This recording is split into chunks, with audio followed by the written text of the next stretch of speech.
Hello friends, welcome to Fervent Preceptor classes. In this class, we learn new words on a daily basis, and today's words are verdict and lucid. तो हिंदी भाषियों के लिए भी मैं हिंदी और English दोनों भाषा use करूँगा ताकि दोनों को समझ में आए।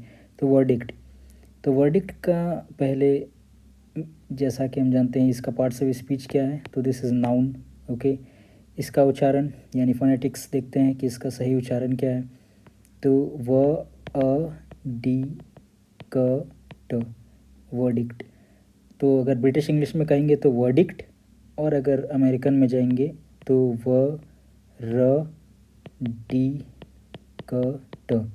तो यानी कि बस ये र साउंड अमेरिका में आ गया, तो ये ब्रिटिश हो गई और ये अमेरिकन इंग्लिश में हो गई। तो ब्रिटिश में वर्डिक्ट और अमेरिकन में वर्डिक्ट, र साउंड आएगा इसमें, और र साउंड ब्रिटिश में साइलेंट। ठीक, तो अब इसका मीनिंग देखते हैं हम लोग।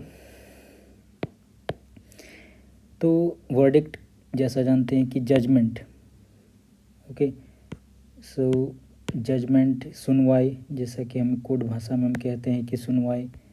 तो you can write down the meaning in your notebook. Judgment और decision. Okay, judgment or decision on an issue or case, whatever court case or any. Next word is our lucid. So lucid is your adjective. Sorry, this word has been, both the words, this word verdict and lucid, both have been asked in your SSC examination. Okay, तो lucid is adjective. इसका phonetics देख लेते हैं, इसका उच्चारण ल्यू सिड। ठीक, American और British दोनों में सेम ही है। इसका मीनिंग देख लेते हैं। ल्यूसिड मतलब आसान भाषा में, आसान में। ओके, इजी टू अंडरस्टैंड, आसानी से कोई भी चीज़ जो आसान भाषा में समझ में आए, या जो चीज़ एक्सप्रेस्ड क्लियरली। ठीक है, तो ऐसा नहीं कि बहुत ही टिपिकल वर्ड्स हम हाई लेवल इंग्लिश यूज़ कर लिए, जैसा कि कोर्ट के भाषा में, जजमेंट में। अगर आप कभी कोर्ट का जजमेंट पढ़िएगा, जब आप लोग गवर्नमेंट जॉब ज्वाइन कर लीजिएगा तो आपको वहाँ बहुत सारे कोर्ट के जजमेंट आएंगे। और यदि आपका लीगल एंड विजिलेंस सेक्शन में पोस्टिंग होता है तो वहाँ पे आपको लीगल फाइल्स डील करनी पड़ेंगी, और कोर्ट की भाषा को समझना होगा। तो वो बहुत ही कॉम्प्लेक्स रहता है, वो आम भाषा नहीं रहती है।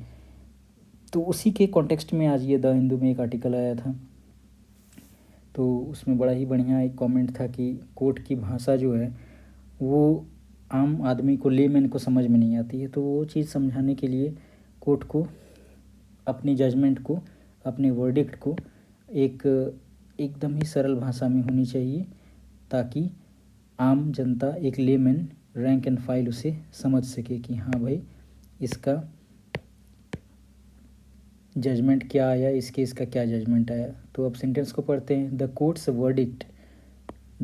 Verdict should be in lucid language.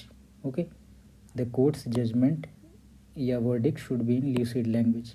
तो ये वर्डिक्ट मैंने बता दिया, वर्डिक्ट वर्ड का, और फिर इधर ल्यूसिड। तो दोनों का मीनिंग क्लियर हो गया होगा समझ के आपको।